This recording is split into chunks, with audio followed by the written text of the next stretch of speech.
Alamin. Salatu wassalamu ala sayyidina Muhammadin wa ala alihi wa sahbihi ajma'in. Asyhadu an la ilaha illallah wahdahu la syarikalah. Wa asyhadu anna Muhammadan abduhu wa rasuluhu la nabiyya ba'dah.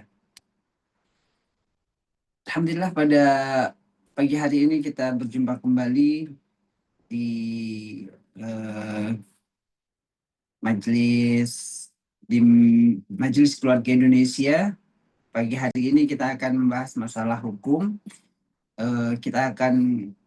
Saya akan berikan waktu 1 jam lebih lah ya, 1 jam lebih untuk kita membahas masalah-masalah hukum yang terjadi pada diri kita, keluarga kita, tetangga kita, dan atau yang terjadi di belakangan ini di dunia maya lah. Baik Bapak Ibu sekalian yang dirahmati Allah Subhanahu wa Ta'ala, sebagai pemantik saya ingin berbagi berbagi kisah nih. Ada seorang sahabat saya konsultasi terkait jamaahnya yang ingin menikah. Jadi ada jamaahnya perempuan, seorang perempuan gadis ingin menikah. Kemudian dia punya orang tua, ayah kandung, itu tidak bersedia menikahkannya dengan alasan-alasan yang menurut ayahnya itu menjadi prinsip gitu. Alasannya adalah bahwa katanya si calon laki-laki, si calon pengantin laki-laki ini tidak siap secara ekonomi, katanya begitu, karena pendapatannya hanya sekian juta gitu saat ini, tidak mungkin bisa menikah begitu kan, tidak bisa menafkahi anaknya gitu. Sehingga kemudian terjadilah upaya hukum. Upaya hukumnya apa? Si calon pengantin perempuan ketika ayahnya enggan, tidak mau menikahkan tidak mau menikahkan si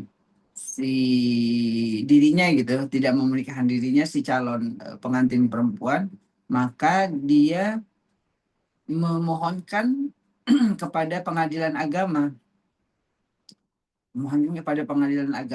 untuk mengadu bahwasanya dia punya seorang ayah yang merupakan wali tapi tidak mau menikahkannya. Nah, akhirnya ketika mengadu, ada proses di pengadilan, dikabulkan oleh majelis hakim, bahwasanya orang tuanya itu disebut sebagai wali adol. Wali adol itu artinya wali yang enggan, wali yang tidak mau menikahkan anaknya. Jadi si ayah tadi ditetapkan sebagai wali adol oleh majelis hakim. Nah, kemudian kemana nih? Kalau dia ditetapkan menolak, berarti siapa nanti yang jadi wali si perempuan itu? Siapa yang berhak? Nah, kalau si bapaknya itu masih hidup, tadi kan masih hidup, karena dimohonkan kepada pengadilan, maka hak perwalian tersebut pindahnya ke wali hakim, meskipun masih ada kakeknya, masih ada pamannya begitu. Itu tidak bisa serta-merta ke kakeknya gitu untuk minta dinikahi. Jadi kalau di apa namanya di masyarakat kita kan ujuk-ujuk langsung minta dinikahin sama kakeknya aja deh. Kalau bapaknya nggak mau, kakeknya aja begitu. Padahal mestinya itu dimohonkan dulu ke pengadilan agama, lalu ditentukan oleh majelis hakim dan biasanya memang pindah ke wali hakim. Siapakah wali hakim? Biasanya pengadilan agama nanti akan eh, memutuskan, menetapkan bahwasanya wali hakimnya biasanya kepala KUA atau penghulu yang ditunjuk bertindak sebagai wali hakim dalam akad nikah nanti. Itulah yang apa namanya yang mesti dilakukan oleh kita semua kalau misalkan ada seseorang yang ingin menikah tapi wali hakimnya wali wali nasabnya ayah kandungnya tidak mau menikahkan anaknya kecuali eh, hal tersebut kenapa bisa bisa bisa apa namanya bisa dijadikan alasan oleh pengadilan agama bahwasanya ketika cukup buktinya penolakan dari si wali nasab enggan menikahkan itu tidak syar'i maka majelis hakim bisa menetapkan si ayah kandung menjadi wali yang adil. Kalau kita semua kan sudah apa sudah punya anak ya, kita sudah menjadi orang tua. Mestinya perkara-perkara seperti ini tidak harus melulu ke pengadilan agama. Harusnya ketika ada wali yang enggan, mestinya hal yang pertama adalah mediasi dulu yang dipimpin oleh misalkan tokoh agama, ada MUI, ada bisa juga memanggil, memohonkan kepada KUA setempat agar orang tuanya diberikan nasihat begitu. Eh, nah, setelah itu terjadi tidak terlaksana gitu, tidak tercapai, barulah ke pengadilan agama. Jangan tiba-tiba langsung ke pengadilan agama dulu gitu.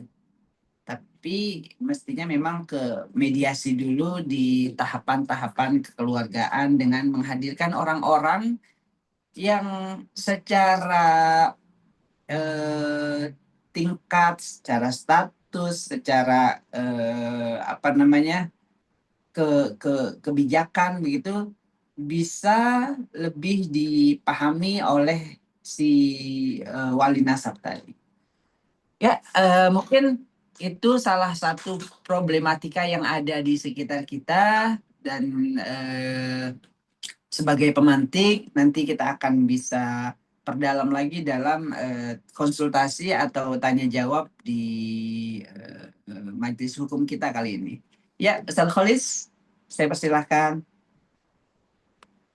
Baik, jemaah yang berbahagia, silakan jemaah yang ingin sharing atau mungkin bertanya seputar tema hukum ya, karena tema eh, hukum keluarga ini luas sebenarnya ya, tidak hanya soal tadi pernikahan, soal perwalian, juga ada soal waris, soal wasiat gitu ya, dan eh, tentu banyak hal yang bisa kita bahas bersama dalam kaitan dengan hubungan keluarga yang berimplikasi terhadap hukum gitu ya. Dan jadi salah satunya soal ketika seorang ayah yang enggan untuk menikahkan anaknya ya. Dan kalau dalam konteks fikih gitu saja, karena seringkali kan ada banyak fenomena anak yang lahir karena hubungan di luar nikah gitu saja. Ya, Dan tentu ketika anak itu lahir, eh, seorang ayah tidak lagi berhak untuk, walaupun secara hukum mungkin sudah menikah gitu ya. Kemudian eh, artinya ketika dia lahir resmi sebenarnya sudah nikah si ayah atau ibunya itu. Tapi kan tetap dalam hukum Islam ketika lahir itu dan anak itu buah bukan dari perkawinan yang sah. Nah, ini tentu problematik juga Ustaz ya.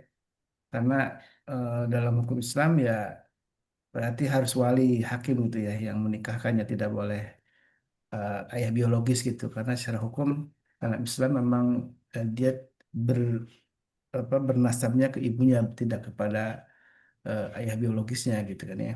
Iya, Ini seringkali terjadi di antara kita dan biasanya memang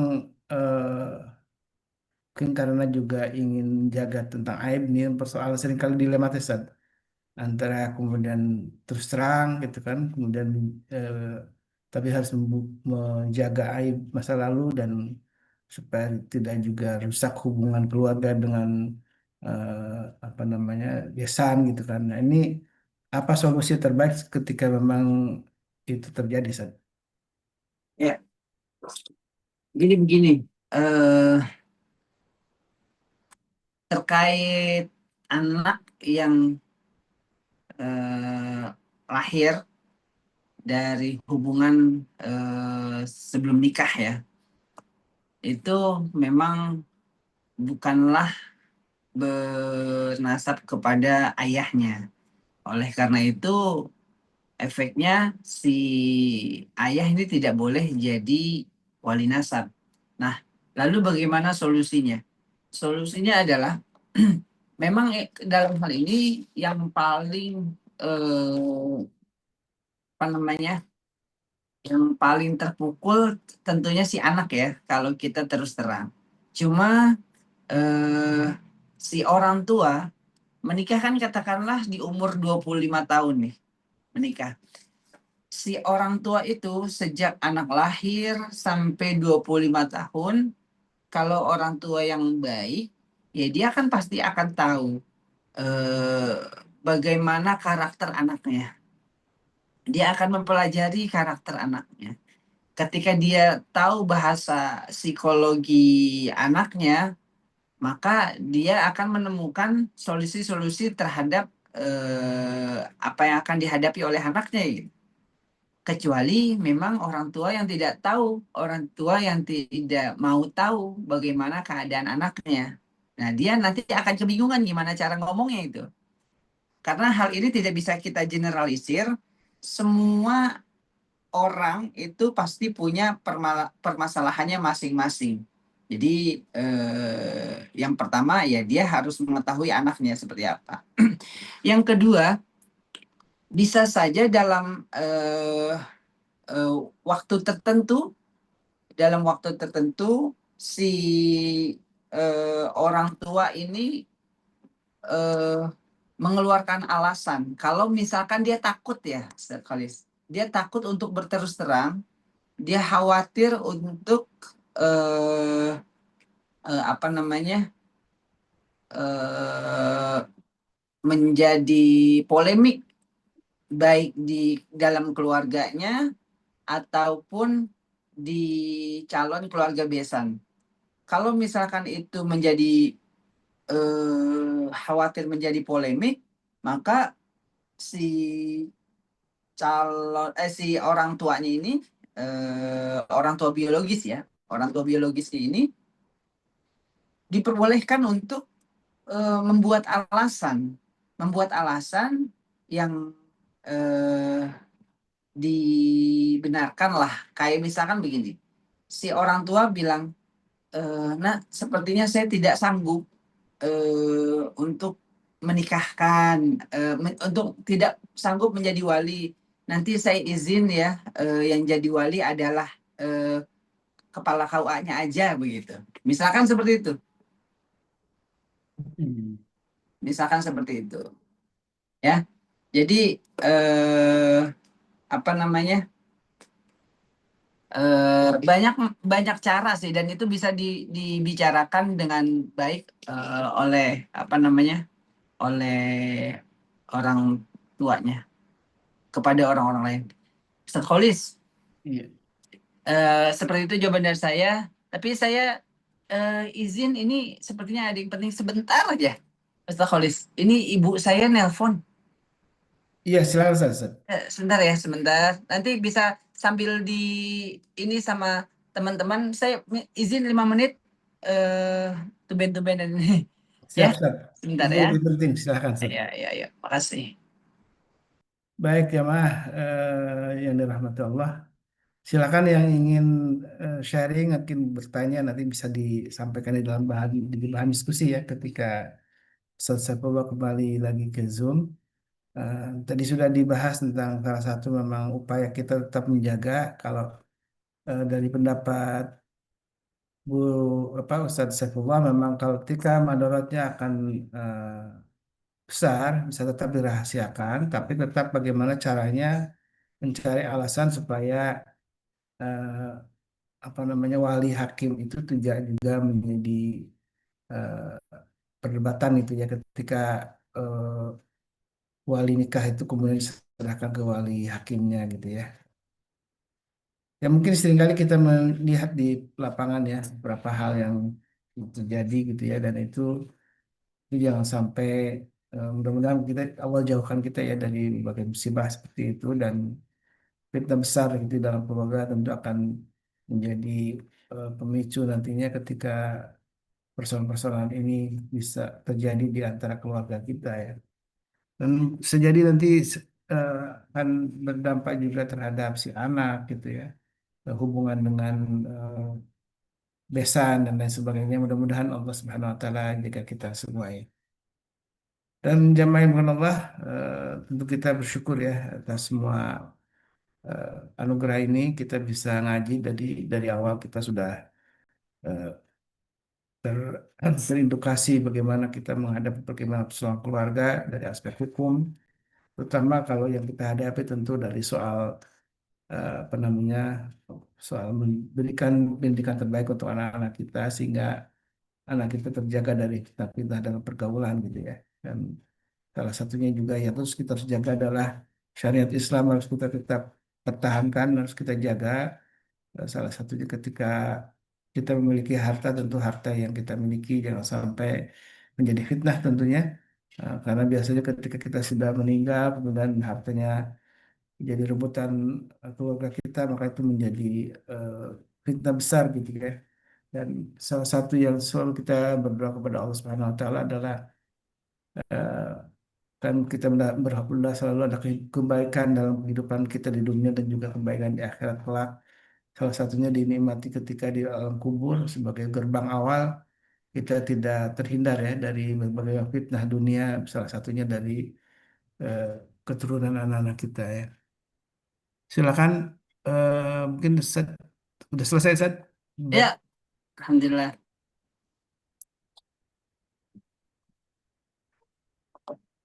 Ya, kalau sekarang yang mungkin sedang ramai juga nih saja soal apa namanya nikah beda agama nih saja yang tentu kalau di kalangan para selebriti kan kayaknya jadi sebuah hal yang lumrah ya saja hmm.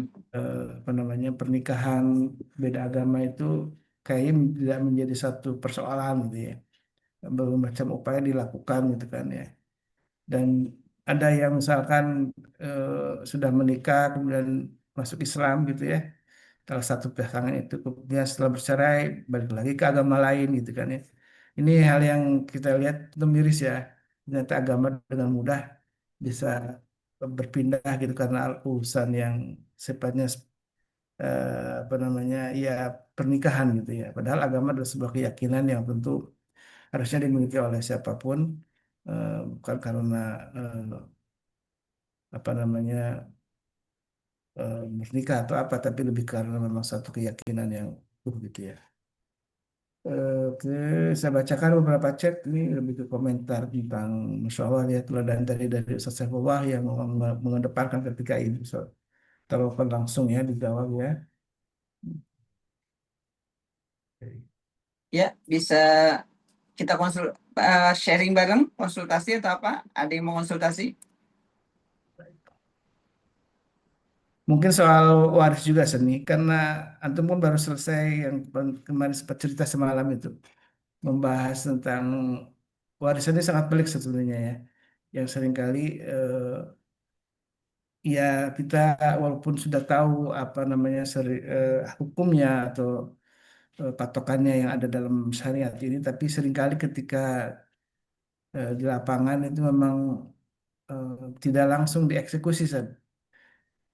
Dan ini sering terjadi. Kalau pengalaman antum ketika mengurus waris itu gimana, San? Dalam pengalaman mungkin ketika mendampingi klien-klien, San?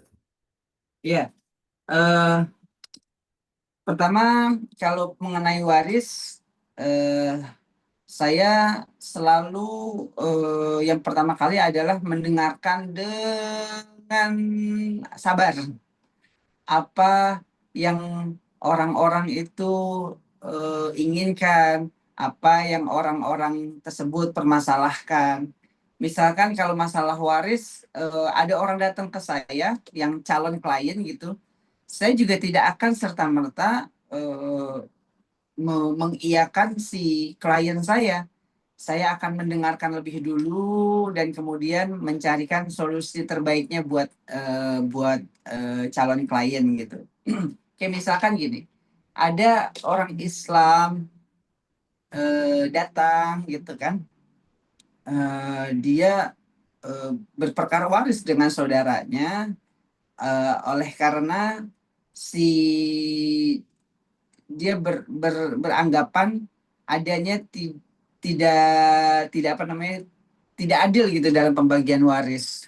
Misalkan gini, si adiknya adiknya itu selama hidup itu seringkali disekolahin di tempat yang bagus, dia tidak di tempat yang bagus begitu. Yang notabene itu kan mengeluarkan dana banyak gitu kan. Kemudian adiknya mendapatkan ini, mendapatkan itu begitu selama orang tuanya masih hidup. Kemudian ketika orang tuanya meninggal, dia mengkonversi pemberian selama hidup itu sebagai salah satu apa pemberian waris gitu. Nah, yang kayak gitu tuh saya akan terlebih dahulu mendengarkan, lalu setelah mendengar saya akan sampaikan bahwasanya apa yang diberikan selama masih hidup dengan apa yang mestinya diberikan setelah orang tua meninggal itu adalah dua hal yang berbeda. Karena kalau masalah hukum Islam itu yang namanya waris adalah sesuatu hak yang akan diberikan setelah si pewaris meninggal.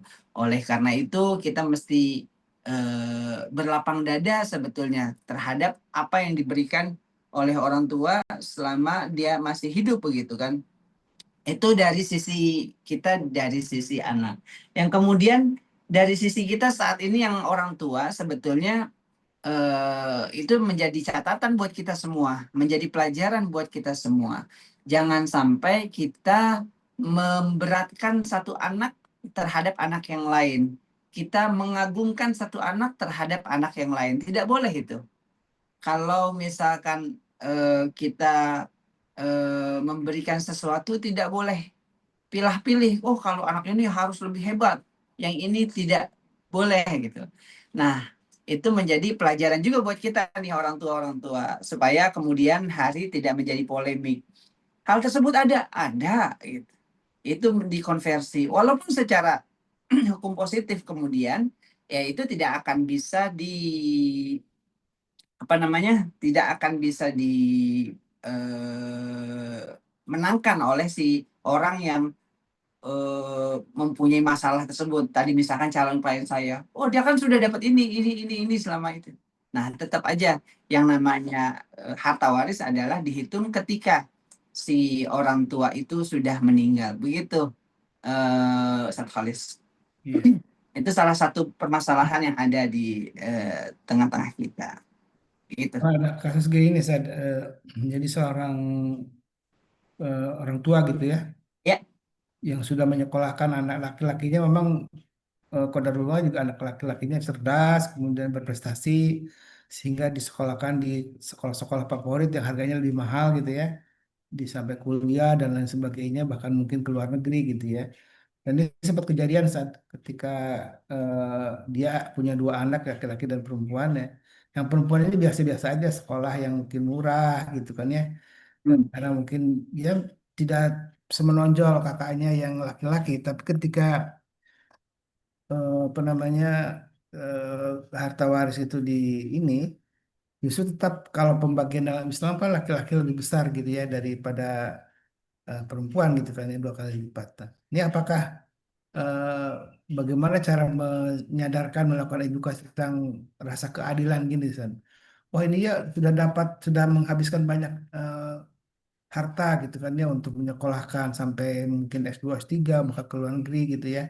Tapi yang si anak perempuan yang biasa-biasa aja dia menikah, tapi tetap harta warisnya sedikit. Itu apa yang menjadi bisa kita ambil hikmah dari peristiwa seperti itu? Ya, hikmah yang bisa kita ambil eh, ada dua tadi. Satu, kita sebagai orang tua mesti menjadikan anak-anak kita adalah aset buat kita dua-duanya. Aset apa? Anak anak-anak kita itu semuanya aset yang dapat membantu kita masuk surga. Itu yang pertama. Karena mereka lah yang akan mendoakan kita. Anak-anak yang soleh, solehalah yang mendoakan kita gitu sebagai orang tua. Oleh karena itu, ketika kita melihat aset, maka anak kita sebagai aset akhirat gitu, kita sebagai orang tua pasti dong pengen aset kita dua-duanya berkembang. Itu ketika kita bisa melihat anak kita sebagai aset akhirat, kita pengen anak-anak kita kedua-duanya berkembang dengan baik. Jadi yang satu kita sekolahkan, walaupun tidak harus dua-duanya di sekolah mahal, tapi secara kependidikan dua-duanya di apa namanya di diberikan gitu. Karena memang selain kita melihat anak, kita juga bisa mengarahkan, oh yang ini sepertinya cocok di sekolah yang ini sepertinya cocok di sekolah ini, begitu. Itu lagi-lagi yang apa namanya adalah kewajiban orang tua selama dia hidup kan. Yang kedua, ketika memang terjadi seperti itu, si perempuan tadi sama ketika sudah ngobrol gitu kan, kita bisa ngobrol juga kepada anak laki-lakinya. Kepada anak laki-lakinya kita terangkan bahwasanya memang secara hukum Islam laki-laki mendapatkan bagian lebih besar 2 banding 1 dibanding perempuan. Akan tetapi dalam hukum Islam juga kita punya metode lain, yakni musyawarah. Kalau misalkan terjadi seperti itu, apalagi eh, ikatan silaturahim itu lebih baik, itu lebih agung ketimbang masalah warisan yang ketika kita bersikukuh, kemudian tali silaturahim itu menjadi Benar. terpecah gitu, terputus gara-gara ada rasa tidak adil yang didapatkan oleh si anak perempuan tadi, Ustaz. Itu salah satu solusi yang bisa kita jalankan. Kita bisa silaturahim, kita bisa musyawarah dengan si anak laki-laki tadi, membincangkan jalan keluar yang terbaik antara mereka berdua. Seperti itu. Hmm. Artinya bisa dengan tadi metode misalkan walaupun pembagiannya itu 2 banding 1, tapi ketika dalam realisasi bisa jadi bentuknya hibah ya. Artinya si anak si saudara perempuan itu bisa mendapatkan lebih tapi dari pembagian yang dimiliki oleh sang anak laki-laki saja bisa begitu ya. Ya, itulah Ada hasil dari musyawarah. musyawarah tadi. Kalau misalkan si anak laki-laki sudah peduli, sudah mengerti, begitu. Oh iya, ya sudah. Nanti saya akan hibahkan sebagian harta yang orang tua punya, yang menjadi hak saya akan hibahkan kepada saudara perempuan saya. Nah, itu lebih baik lagi. Hmm. Eh, itu adalah salah satu hasil tujuannya sebenarnya Ustaz, supaya si saudaranya tadi yang perempuan merasa adil, dan insya Allah hubungan silaturahim antara adik kakak gitu itu semakin erat ketika itu terjadi begitu. Dan mungkin lebih baik lagi si orang tua mungkin seperti ini kan kalau anaknya kemudian jadi soleh ya anak laki-lakinya. Tapi ketika khawatir terjadi perebutan kemudian jadi masalah di kemudian hari bisa jadi orang tua bisa jadi membagi sebagian hartanya di awal-awal sebelum meninggal dalam bentuk wasiat saja mungkin ya atau hal hibah kepada anak perempuannya itu yang memang secara ekonomi tidak seberuntung apa namanya anak laki-lakinya ya mungkin karena dia sekolahnya bagus dapat pekerjaan bagus gitu ya. Qadarullah mungkin anak perempuannya menikah juga dengan suaminya yang biasa-biasa saja dan ya bisa jadi solusi memberikan hibah sebelum meninggal itu menjadi salah satu cara juga ya Sad, ya agar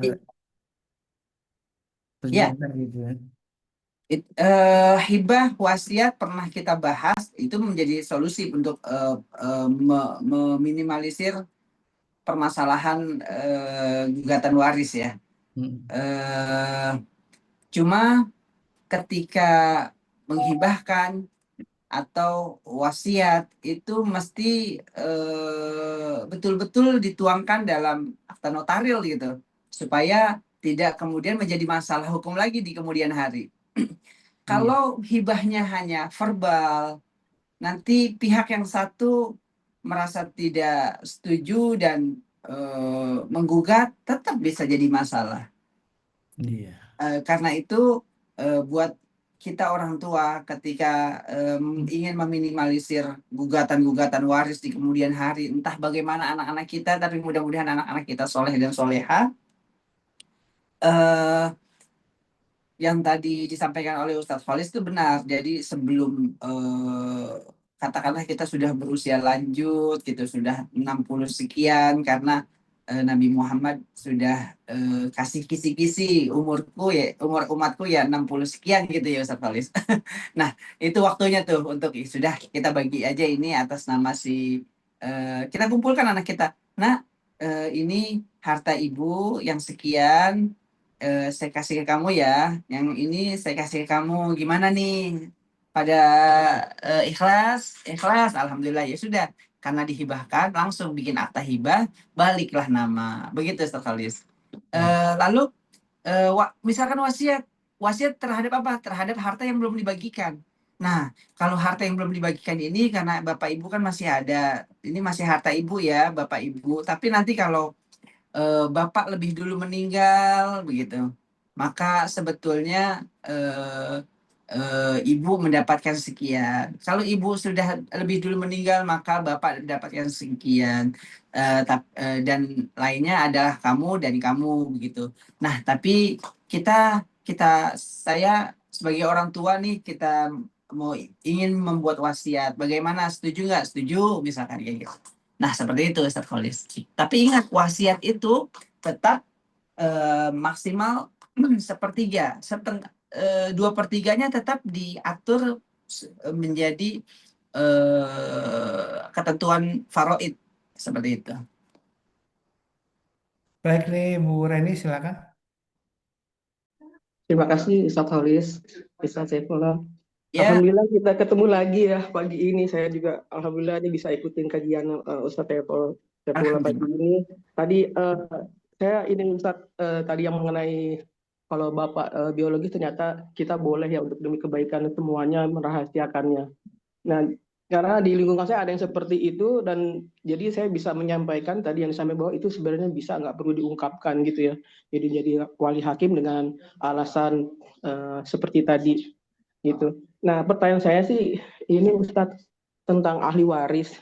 Misalnya gini Ustadz ya, kalau di keluarga itu ada orang tua punya 6 anak, laki-laki satu. Terus anak yang paling kecil itu udah meninggal lama gitu ya. Hmm. Dia itu karena ada punya apa anak berkebutuhan khusus karena sakit-sakit itu akhirnya meninggal duluan. Kemudian ada anaknya yang nomor 2 ini yang perempuan, dia itu tidak sampai dengan orang tuanya meninggal, dia tidak menikah, tidak punya anak. Nah, pertanyaan saya itu yang kayak anak yang nomor 6 dan yang nomor 2 ini apakah tetap mendapatkan bagian ahli waris atau bagaimana, Ustaz? Terima Ya, kasih. Anak yang nomor 6 yang berkebutuhan khusus Iya, iya sudah meninggal sebelum pewarisnya meninggal. iya. Jadi meninggal duluan, baru orang tuanya. Kalau dia meninggal duluan tapi dia tidak punya anak lagi, maksudnya si Iya. yang berkebutuhan khusus ini tidak Hmm. memiliki anak, Meninggal maka meninggal umur 12 tahun, Ustaz. oh ya berarti belum menikah dan belum Belum, punya belum. keturunan. Iya, nggak ada. Berarti dia tidak disebut sebagai ahli waris yang mustahak. Oh, Gitu. iya. Kalau di pengadilan agama ada ahli waris yang mustahak, artinya yang berhak. Kan ada ahli waris, semua kita adalah ahli waris misalnya gitu. Tapi ada yang berhak dan tidak berhak. Siapa sih yang tidak berhak? Itu loh. Yang ketika si ahli sebenarnya dia ahli waris, Iya. tiba-tiba dia murtad begitu kan. Oh, iya. Tiba-tiba dia eh, apa namanya? Membunuh si pewaris begitu. Hmm. Nah, tiba-tiba dia meninggal sebelum si pewaris meninggal dan dia belum punya anak. Maka itu menjadi ahli waris yang tidak mustahak gitu. Tidak Hmm. memiliki hak diwariskan. Nah, kalau yang anak kedua juga tadi kalau misalkan dia meninggal tapi belum punya anak, maka dia tidak disebut dengan ahli waris yang mustahak. Seperti itu. Oh, iya. Kecuali ahli waris semuanya itu ketika dia meninggal lebih dulu dan ahli warisnya punya anak sebetulnya. Si bapaknya meninggal tahun 2026. Sementara si anaknya meninggal 2020. Tapi si anaknya ini sudah punya anak lagi begitu. Hmm. Nah, Ada anaknya lah cuti yang ya. kemudian menjadi ahli waris pengganti. Hmm. Seperti itu, Bu Rini. Ya. Baik, terima kasih, Ustaz. Ya, sama-sama. Nah, terkait yang tadi Ya, itu yang wali hakim. nikah Hmm. artinya bukan bukan saya memberikan lampu hijau untuk seluruh masalah ya, untuk Ya, seluruh hal tersebut karena yang paling tahu eh, keadaan psikologis si anak adalah orang tua biologisnya. ya, Kalau misalkan si orang perempuan itu lebih si calon pengantin perempuan itu orang yang kuat segala macam, orang yang tegar gitu. Itu berbicara jujur itu lebih baik justru. Bicara jujur. Tapi tetap untuk keluarga besan bisa juga disampaikan karena izin nanti yang menikahkan bilang gitu, yang dapat surat taukilnya, taukil wali eh, si orang ketua penghulu gitu, ketua KUA itu banyak kan orang tua, walaupun dia apa namanya wali nasab beneran, tapi karena dia eh, khawatir belibet-belibet gitu kan, khawatir akadnya salah begitu, dia wakilkan kepada ketua KUA seperti itu. Padahal ini adalah penunjukan dari pengadilan agama seperti itu, Bu ya. Ren. Ada Baik, terima persyaratannya kasih, nggak, Ustaz? Ustaz. Mewakilkan ke orang lain itu apakah ketika dia masih hidup, misalkan ada apa namanya, ini benar ayah-ayah biologis dan ayah resmi juga, tapi dia masih enggan menikahkan dengan alasan tadi belibet dan lain sebagainya. Dan kakeknya juga ada gitu kan ya, yang pamannya juga ada gitu kan. Jadi urutan-urutan pengganti itu masih ada semuanya, tapi semuanya menolak untuk menikahkan dengan alasan tadi mungkin pengetahuan agamanya yang kurang. Apakah alasan itu bisa dibolehkan secara syariat ketika menyerahkannya ke wali hakim, Ustaz? Boleh, boleh. Jadi saya pernah ada eh, karyawan di toko ya, karyawan di toko cerita, Bang, ini gimana ya? Calon istri saya, bapaknya itu sakit-sakitan misalkan gitu. Itu salah satu syarat ya, salah satu uzur syar'i. Sakit-sakitan di kampung jauh, eh, dia juga khawatir tidak bisa datang, dia khawatir begini begini gini gini segala macam. Maka dia saya arahkan kalau gitu datang ke kantor KUA, minta surat pelimpahan, surat taukil wali bil kitabah, surat pelimpahan wewenang secara tertulis dari wali nasab. Nanti ditandatangani secara itu kan bisa tuh penandatanganan, nanti siapa yang menjadi apa namanya wali nikahnya seperti itu. Itu terlebih dahulu sebelum nikah itu harus ke KUA dulu, Ustaz Falis. Nanti di sana ada surat taukil wali bil kitabah. Itu syarat-syaratnya tentu seperti biasa lah, administrasi biasa kayak KTP, KK. Di KK kan kelihatan tuh siapa orang tuanya sebenarnya. Terus sama dokumen-dokumen lain, misalkan dia kenapa oh si sakit, misalkan ada keterangan dari dokter begitu bahwasanya sakit dan tidak bisa perjalanan jauh. Terus eh, pernyataan misalkan dia ngomongnya ngomongnya gitu pelintat-pelintut segala macam. Kan ada orang-orang kampung yang kalau di kota kan menikahkan kan enak tuh bisa baca tuh Ustaz Khalif.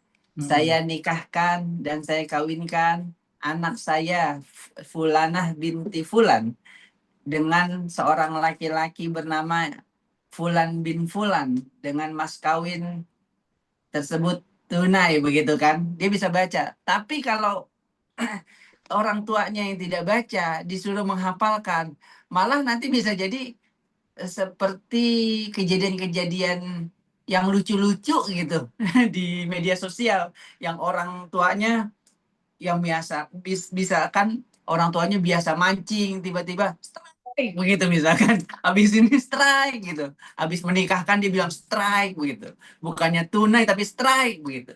Nah, hal-hal tersebut yang mesti disadari oleh si wali-wali nasab juga ketika dia memang wah kayaknya nggak bisa nih, ya udah bikin aja surat taukil tadi itu Ustaz Polis. Baik, jadi Bu Dewi silakan.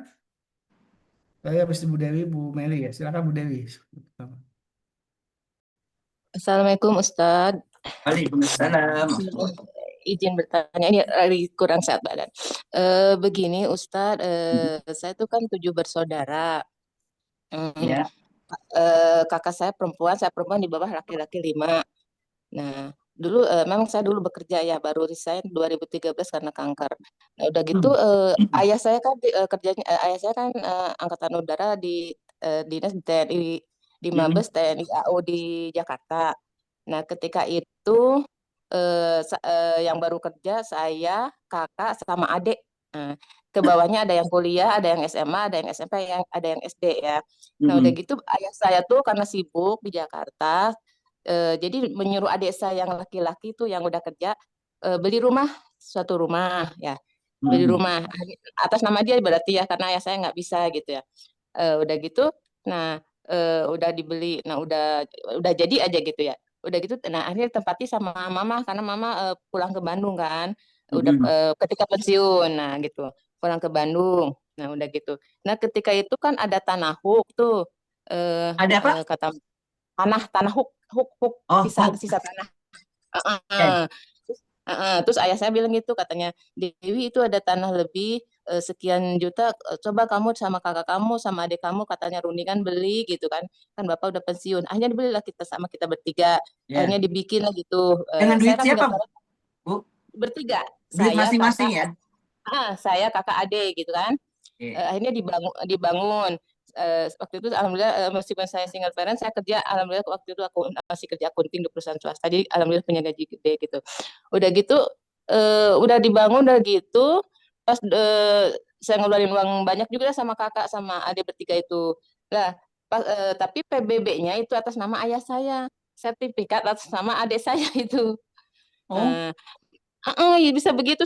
Saya baru tahunya itu sertifikat atas nama adik ketika ayah saya meninggal 2016, kan ketika dirawat di rumah sakit AU itu Salabun, dia bilang, Dewi, sebetulnya sertifikat atas nama adik kamu katanya, tapi PBB atas nama ayah katanya. Jadi bagaimana?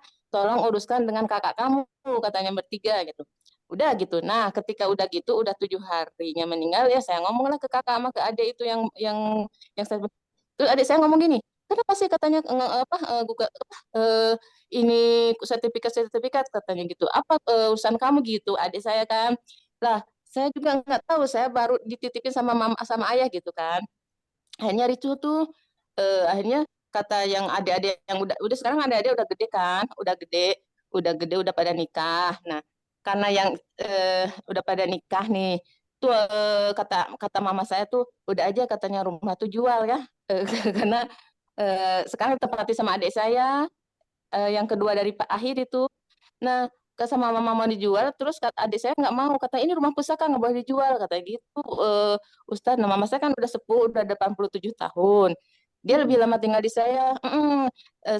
Padahal saya tuh ngontrak ya, karena saya 2013 karena kanker jual rumah, saya ngontrak sampai sekarang. Nah, sisa jual rumah itu sisa berobat saya buat betulin juga rumah itu yang ditinggal sama mama saya. Tapi sekarang mama lebih betah dengan saya karena saya perempuan kan ya. Terus adik saya tinggalnya di luar Bandung karena kerjanya di Karawang, di Purwakarta, di Bekasi. Jadi mereka pulang ya kalau lebaran aja kumpul di rumah mama itu. Nah, sekarang mama sering ngeluh ke saya, katanya Dewi ini gimana ini rumah, katanya gitu. Mama saya nggak merasa betah di rumahnya sendiri karena adik saya tuh istrinya kan bukan orang Bandung ya, istrinya orang luar. Dia memonopoli gitu, Pak Ustadz. Sampai mama saya nggak punya rumah, nggak punya kamar gitu, kamar suka pakai ada sama anaknya gitu. Saya kasihan. Terus mama saya suka ngeluh bagaimana. Nah, saya cerita ke adik-adik, adik-adik, ya itu mah rumah pusaka katanya nggak usah dijual. Terus kata mama saya gini, kalau begitu kata mama tuh, itu beli sama kamu aja sama yang sekarang nempatin gitu. Tapi ya anak yang sekarang nempatin dia tidak bisa beli itu harus bagaimana? Terus kakak saya bilang, kan kita adakan meeting rapat. Terus dia bilang, kamu katanya kakak kamu ini Dewi harus dapat lebih banyak karena lebih mengeluarkan banyak katanya uang. Terus saya bilang gini, kalau saya ikhlas ibadah karena taunya itu sertifikat ayah, sertifikat orang tua saya ngasih gitu kan kata saya itu pribadi saya ngasih nggak apa-apa asalkan sayanya sehat. Tapi kakak saya emang nggak, pokoknya kamu harus dapat karena kamu yang ngebiayain banyak. Tapi ada laki nggak mau, itu nggak usah dijual katanya rumah itu gimana tuh Pak Ustadz, saya bingung. Ya, pertama saya mau nanya, Ibu 7 bersaudara, Iya, anak laki-lakinya berapa orang, Bu? 5. 5. Anak perempuannya 2 berarti. Nah, semuanya masih hidup? Iya, masih. Semuanya masih hidup ya. Oke. Nah, eh apa namanya? Kalau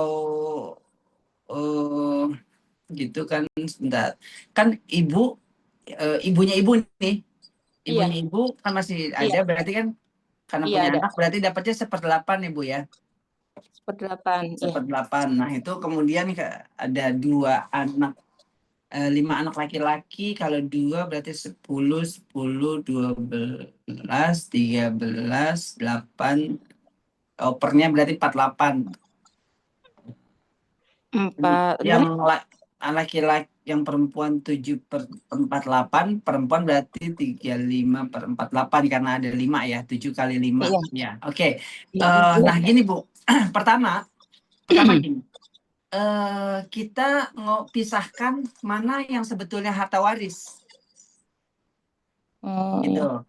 Nah, Iya, kalau cerita Ibu berarti kan si ayah ini tadinya membeli rumah gitu ya, iya, dengan uang si ayah, tapi iya, hanya diatasnamakan salah satu anaknya, anak laki-lakinya, iya, betul ya? iya, betul, betul, betul. Oke. Nah, hal yang pertama harus dilakukan adalah pertama, Bu, bikin dulu Iya, surat semacam riwayat. Pertama, iya, riwayat tanah tersebut. iya, Ibu tulislah.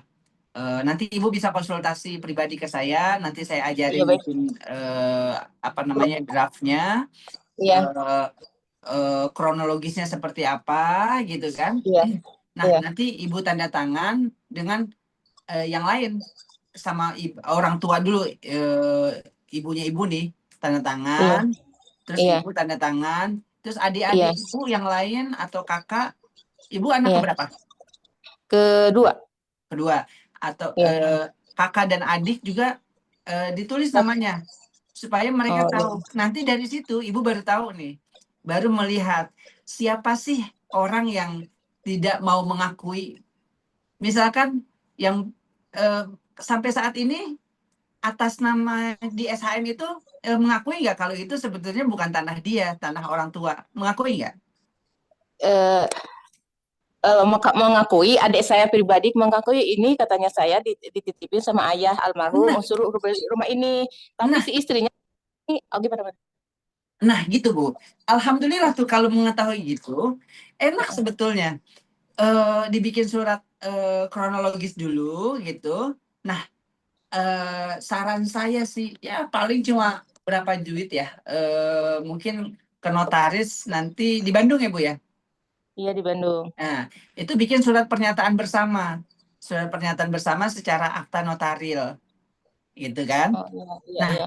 dari Nah, akta notaril itu bahwasanya ini hanya diatasnamakan, ini adalah harta waris begitu kan.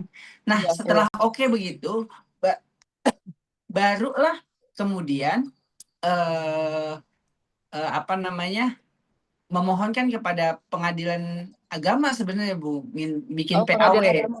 Iya, Oh bikin penetapan ahli waris bahwasanya ahli warisnya adalah ini bagiannya ini, kemudian harta warisnya adalah rumah atas ini dengan yang tadi dijadikan salah satu buktinya.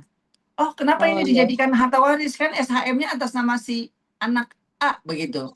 iya iya. Oh, ini ceritanya ini, buktinya ini begitu loh.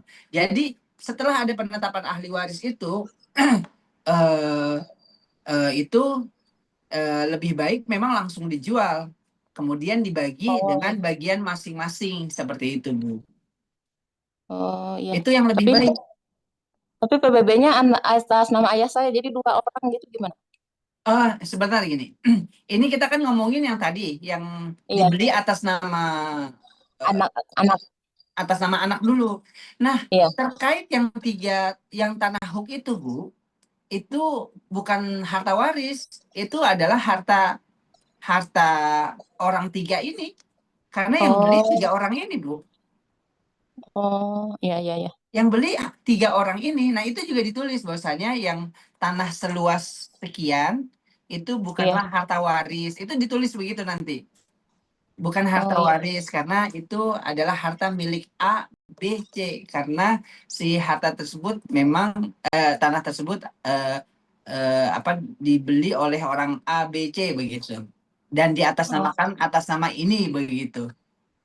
iya iya iya iya Nah, baik begitu. baik. Jadi yang dibagi cukup tanah yang dibeli dengan uang almarhum aja Oh iya baik baik. begitu. Iya iya iya Kalau iya. misalkan ada lagi harta yang lain, ya itu benar kata ibunya ibu nih, Iya. udahlah jual aja gitu. Nggak ada itu Bu. Eh, Sebenarnya kalau dalam waris harta pusaka itu maksudnya apa sih? Nggak tahu saya Kan juga gitu. iya aneh saya juga ini jadi bertengkar dah bahas sampai bertengkar Ustaz. Jadi Ya, ada yang nempatin sekarang dia nggak mau pergi pokoknya saya tidak mau ngejual rumah ini rumah ayah saya pusaka katanya ini tempat kumpul keluarga sampai dulu sampai nanti ya jadi bertengkar lah kita anak laki-laki kalau saya mah terserah mama aja gitu kalau saya kan perempuan nggak berani adik saya laki-laki itu waduh jadinya ribut gitu. Iya. oh Tidak ada yang jadi istilah yang harta yang pusaka ya. yang nggak mau jual siapa? yang Yang yang tinggal di rumah itu sekarang yang atas nama ya. yang atas nama enggak beda lagi dia di Karawang. Yang ninggalin justru yang ada nomor apa Hmm. ya nomor 6 itu nggak mau Iya. ninggalin dia. Jadi Iya. dihak sama dia gitu.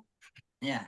Jadi kan kalau kita ngomongin harta pusaka kan sebenarnya terkait sama adat ya Bu ya. Kalau ini Iya, kan sebenarnya bukan bingung. masalah itu gitu kan. Kalau di Minang memang ada tanah pusaka tinggi, tanah tinggi Iya, gitu kan. betul, Ada pusaka betul, betul. rendah begitu. Tapi kalau ini kan beda nih.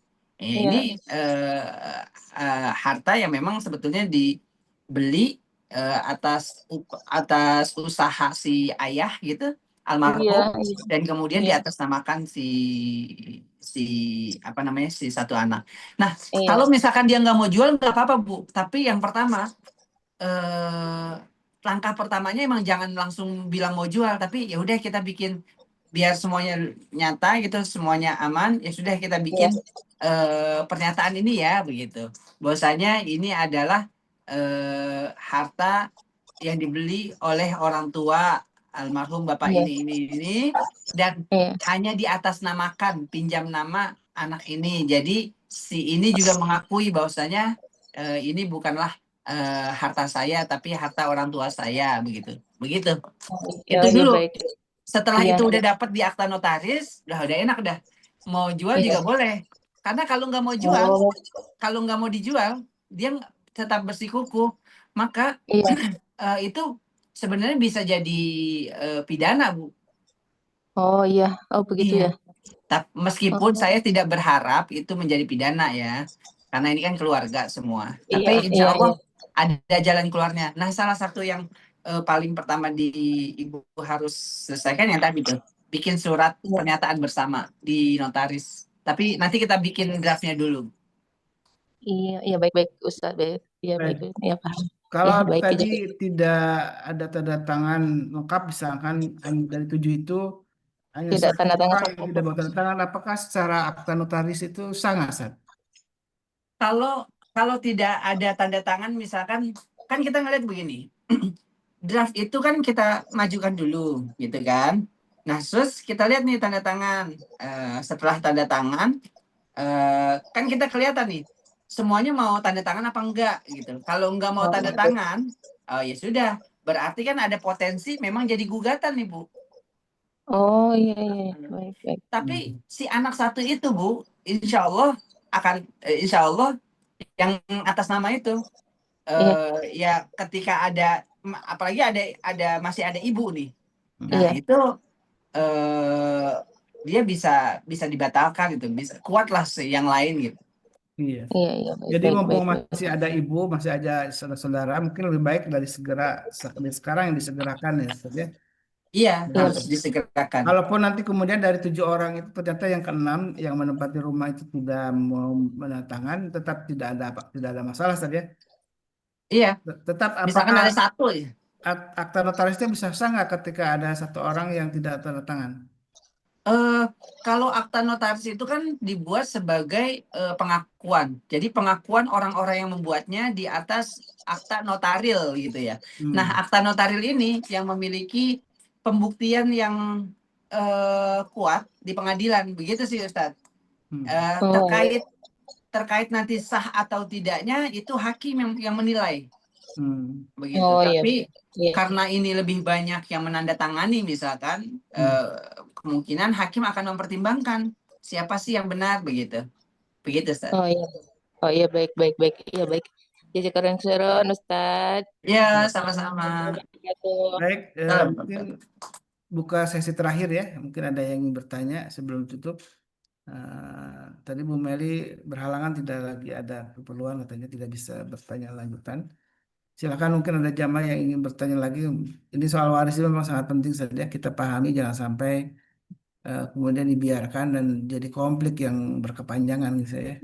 Ya, mumpung masih ada pada hidup, kemudian semua warisan itu di akta notariskan gitu. Jadi tahu bagaimana posisinya. Karena kita tidak tahu generasi keturunan kita kan nggak tahu riwayatnya, tapi ketika ada tertulis, jadi tahu riwayat rumah itu, harta itu gitu ya. Masya Allah. Baik, kalau tidak ada, alhamdulillah syukurlah, jazakallah khairan, Ustaz Saifullah sudah menemani kita 1 jaman lebih ya, untuk Ya. sama-sama kita belajar tentang betapa pentingnya kita menguasai, mengetahui hukum syariat ini, itu dengan bertanya kepada yang ahlinya, asal ahli dzikir in kuntum la ta'lamun ya. Maka bertanya kepada ahli dzikir itu adalah orang yang mengetahuinya tentang masalah waris atau masalah-masalah khusus dalam keluarga. Nah, kalau kalian memang tidak mengetahuinya, itu adalah sebuah perintah dari Allah Subhanahu wa taala untuk kita semua, ya, jangan sampai persoalan karena ketidaktahuan kita kemudian kita menjadi orang-orang yang tersesat dalam agama ini. Baik, alhamdulillah kita tutup dengan doa kafaratul majlis. Subhanakallahumma wa Barakallahu bihamdika, bihamdika, asyhadu an asyhadu an la la ilaha illa ilaha anta, illa anta, astaghfiruka wa atubu astaghfiruka wa ilaik. atubu ilaik. Mohon maaf kalau ada khilafan dari kami. Assalamualaikum warahmatullahi wabarakatuh. Waalaikumsalam warahmatullahi Waalaikumsalam warahmatullahi wabarakatuh. Sama. Nanti yang tadi konsultasi boleh japri ya. اللهم ارحمنا بالقرآن واجعله لنا إماما ونورا وهدى ورحمة. اللهم ذكرنا منه ما نسينا وعلمنا منه ما جهلنا وارزقنا تلاوته آناء الليل وأطراف النهار واجعله لنا حجة يا